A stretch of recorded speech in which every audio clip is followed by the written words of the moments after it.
Okay, तो अभी हम लोग जो लर्न करेंगे वो ऑस्मोटिक प्रेशर ऑफ इलेक्ट्रोलाइट्स। अभी हम लोग ने रीड कर लिया है नॉन इलेक्ट्रोलाइट सॉल्यूशन। अभी हम लोग ने जो पहले रीड किया था वो एक कॉमन जो ऑस्मोटिक प्रेशर फाइंड आउट करने के लिए कैसे होता है उसमें, लेकिन अभी आपको भी पता है कि सॉल्यूशन काफी डिफरेंट टाइप के इलेक्ट्रोलाइट सॉल्यूशंस है, नॉन इलेक्ट्रोलाइट सॉल्यूशंस है।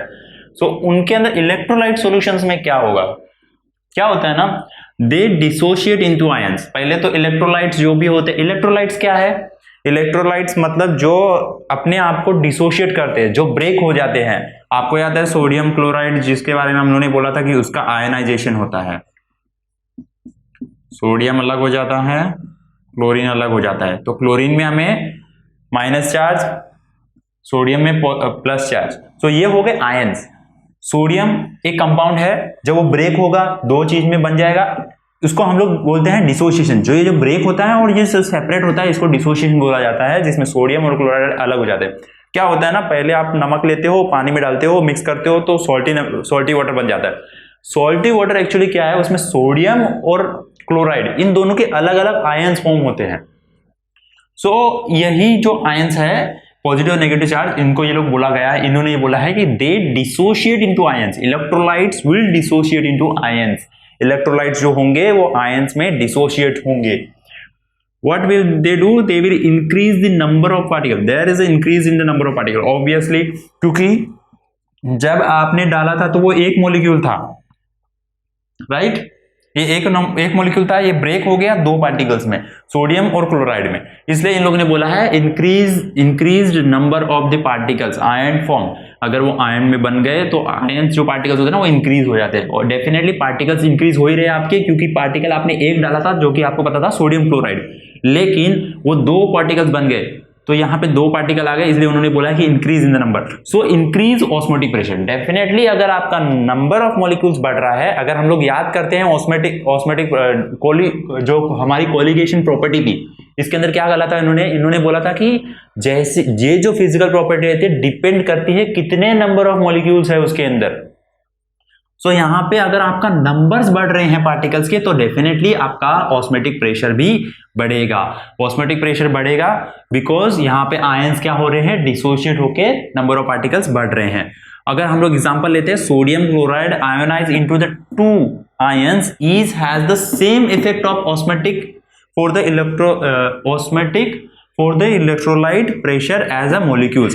क्योंकि क्या हो रहा है ना, यहाँ पे ये जो सोडियम क्लोराइड था ये आयोनाइज होके दो मोलिक्यूल बन गया, उसका इफेक्ट जो होगा ऑस्मोटिक प्रेशर का वो उतने मोलिक्यूल्स के इक्वल होगा।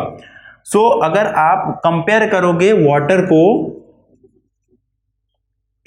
शुगर को और सोडियम क्लोराइड को, तो जितना अगर आप शुगर के लिए ऑस्मोटिक प्रेशर पाई ले रहे हो तो आपका सोडियम क्लोराइड का 2 पाई होगा, दैट इज ट्वाइस द पाई।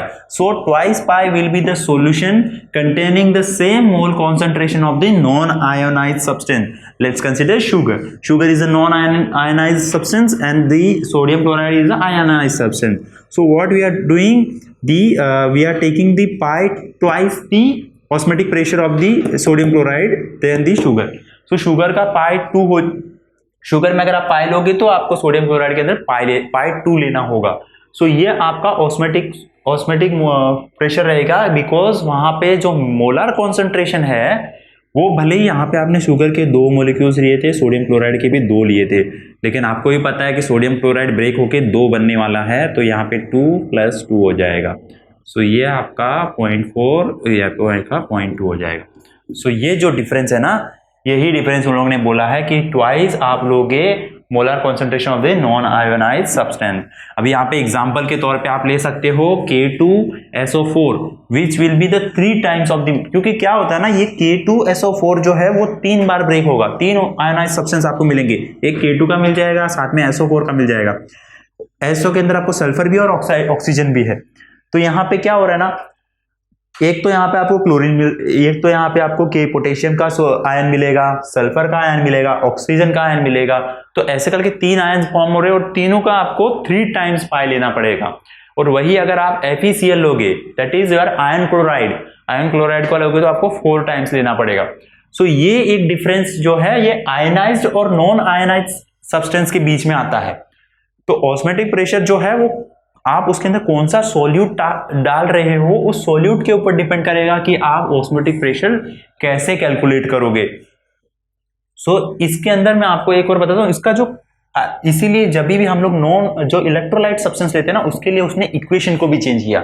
जो साइंटिस्ट था उसे पता था कि जो सॉल्यूशंस होते हैं वो अलग अलग टाइप के होते हैं, तो हर अगर आपको कैलकुलेट करना है तो बेटर रहेगा कि आप उसका इक्वेशन के अंदर थोड़ा सा चेंजेस करें, सो दैट आपको मिल जाएगा।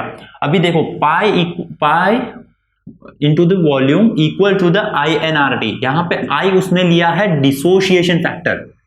यहां पे जो मैं आपको बता रहा था कि ये जो इलेक्ट्रोलाइट्स होते हैं वो डिसोशिएट्स होते हैं इनटू आयन में, लेकिन ये जो डिसोशिएट है ना, अभी आपको ये तो ध्यान में नहीं रहेगा कि आयन कितनी बार डिसोशिएट करे उसको, क्लोराइड को कितनी बार करे, तो उसके लिए एक फैक्टर है, उसको हम लोग बोलते हैं डिसोशिएशन फैक्टर। जैसे हम लोग जो प्रोपोर्शनलिटी कांस्टेंट लेते हैं, वैसे ही उसका एक डिसोशिएशन फैक्टर रहेगा। कोई भी मॉलिक्यूल का एक पर्टिकुलर डिसोशिएशन फैक्टर रहता है, वो डिसोशिएशन फैक्टर आपको हर एक मॉलिक्यूल के साथ में आपको क्वेश्चन में भी दिया जाएगा। आप डिसोशिएशन फैक्टर आई ले लेंगे, उसको हम लोग चेंज कर देंगे वापस से वही पाई इक्वल्स टू I अपॉन V N अपॉन V IRT। ये वापस से चेंज हो जाएगा IMRT, जो हम लोग को यहां पे मिला। IMRT के अंदर I आपका डिसोशिएशन कांस्टेंट बन जाएगा। अभी यहां पे भी हमारे पास इलेक्ट्रोलाइट के अंदर और कैटेगरीज आ जाती है। स्ट्रॉन्ग इलेक्ट्रोलाइट जो होता है, वीक इलेक्ट्रोलाइट होता है। तो स्ट्रॉन्ग इलेक्ट्रोलाइट के अंदर डिसोशिएशन फैक्टर, ये एक कॉमन आयन इलेक्ट्रोलाइट्स के लिए हो गया। तो स्ट्रॉन्ग इलेक्ट्रोलाइट में हम लोग क्या करेंगे, I will be the number of ion produced by the ionization of the strong electrolyte in the diluted solution। तो ये डाइल्यूटेड सॉल्यूशन के अंदर कितने आयंस बनेंगे स्ट्रॉन्ग इलेक्ट्रोलाइट के, वो हमारा आई रहेगा उसके अंदर।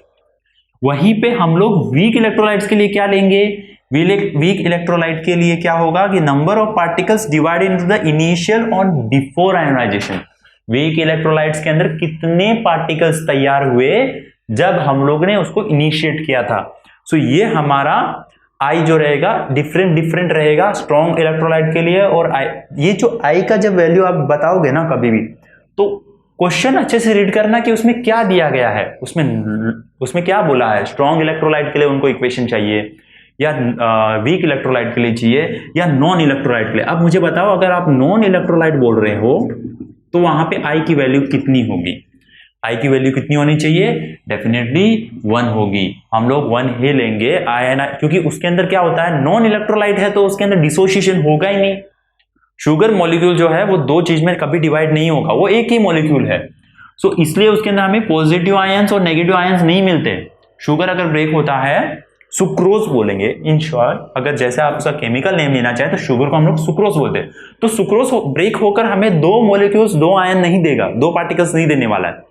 सोडियम क्लोराइड हमें 2 आयंस देता है, पॉजिटिव सोडियम, नेगेटिव क्लोराइड। इसलिए हम लोग 2 पार्टिकल्स कंसीडर कर रहे हैं। बट सुक्रोज जो है वो 2 में ब्रेक नहीं हो रहा है, इसलिए हम लोग उसका जो आई रहेगा, डिसोसिएशन कांस्टेंट हमेशा फिक्स रहेगा, वो 1 ही रहेगा। ये हमेशा देना था। ये अभी आपके दिमाग में क्वेश्चन भी आ सकता है कि नॉन इलेक्ट्रोलाइट के अंदर ये जो इलेक्ट्रोलाइट वाला जो हमारा फॉर्मूला है वो हम लोग सुक्रोज के लिए क्यों यूज करेंगे। हो सकता है आपको एक क्वेश्चन दिया हो जिसके अंदर इलेक्ट्रोलाइट और नॉन इलेक्ट्रोलाइट दोनों के बारे में पूछा हो, तो वहां पे आप अगर ये फॉर्मूला यूज करते हो तो आई की वैल्यू आप हमेशा 1 लोगे। कब? जब नॉन इलेक्ट्रोलाइट सॉल्यूशन होगा। और इलेक्ट्रोलाइट सॉल्यूशन होगा तो उसके अंदर आपको डिसोसिएशन फैक्टर ही कंसीडर करना है, जो कि आपकी वैल्यू बताएगा आई। ये आपको आई थिंक पूरा क्लियर हो गया होगा कि ऑस्मोटिक प्रेशर इलेक्ट्रोलाइट में क्या होगा, नॉन इलेक्ट्रोलाइट सब्सटेंस के लिए क्या होगा, और वन ऑफ जो हम लोग ने देखा था वन ऑफ इक्वेशन, वो भी अच्छी तरीके से आपको ध्यान में रखना है। मोरेस इक्वेशन इसके अंदर काफी इंपॉर्टेंट है। तो यहाँ पे हमारी फर्स्ट प्रॉपर्टी जो है, कोलिगेशन प्रॉपर्टीज में जो फर्स्ट प्रॉपर्टी जो थी हमारी ऑस्मोटिक प्रेशर, वो यहाँ पे खत्म होती है। इसके बाद में हम लोग देखेंगे वेपर प्रेशर जो होता है वो कैसे फॉर्म होता है।